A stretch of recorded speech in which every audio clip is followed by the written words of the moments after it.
In this video, we introduce our work, Implicit Neural Surface Deformation with Explicit Velocity Fields. This is a joint work by Lu Sang, Tsaranas Canvas, Dongliang Cao, Florian Bernard, and Daniel Quimas. Consider the task. Given two source and target point cloud, along with a sparse set of correspondences between them, our goal is to reconstruct intermediate, physically plausible shapes that captures continuous deformation between the start and ending point cloud. To tackle this, we represent the shape using an implicit neural representation. For any inquiry points in space, the neural network output sun distance and the actual surfaces is defined by the zero-level set. To model the dynamic shape space, we introduce a time-varying implicit neural surface representation. In this formulation, the neural network takes both spatial point and a time variable t as input. At time equal to 0, the function represents the source shape. At time equal to 1, it represents the target shape.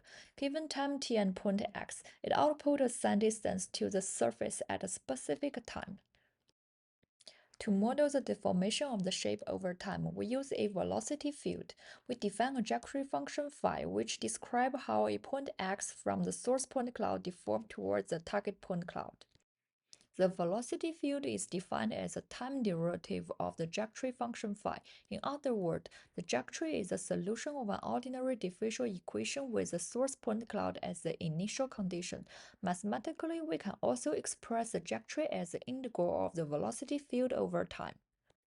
Now we can combine them into a compact and continuous representation. Since the point geometry phi always lies on the deforming surface, the implicit function f must equal to 0 for all time t. Taking the total derivative with respect to time, the right-hand side remains 0 and the left-hand side expands to the partial derivative of phi plus dot product of the gradient of f and the velocity field. This is the level set equation and it links the implicit function and the explicit velocity field. To ensure that function f remains a valid level set function, it must satisfy the Eichner constraints. It means that norm of the gradient must remain unit length at every time step. To incorporate these constraints, we use a modified level set equation that adds the derivative of Eichner constraints to the right-hand side. This formulation helps to preserve the structure of the level set function without requiring the traditional reinitialization step. To ensure that deformation is physically plausible, we impose constraints on the velocity field. The first is spatial smoothness. The idea is that the velocity in a local neighborhood should vary smoothly rather than change rapidly. The second is divergence-free constraints, ensuring that the deformation preserves volume throughout the motion.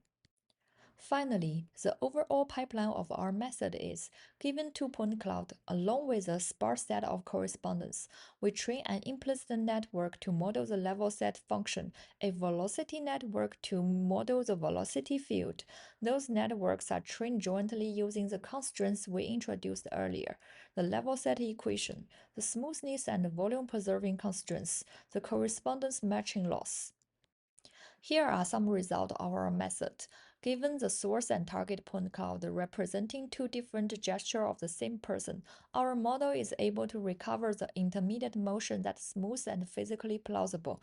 The recovered deformation is geometry consistent and dynamically realistic. Our method is also capable of handling non-isometric deformations. Given a pair of point clouds from different objects, our model can still recover a smooth and continuous transformation between them. This demonstrates the flexibility of our approach in modeling non-rigid shape deformation, even when the source and target shapes differ significantly in geometry. Moreover, our method is robust to incomplete inputs, even when the target point cloud is only partially observed. Our method can still infer a plausible and continuous deformation between the source and partial target. This shows the ability of our approach to generalize from sparse and partial data, making it applicable in real-world scenarios where full geometry may not be available. For more details of our method, please check our paper. Our code is also publicly available. Thank you for watching the video.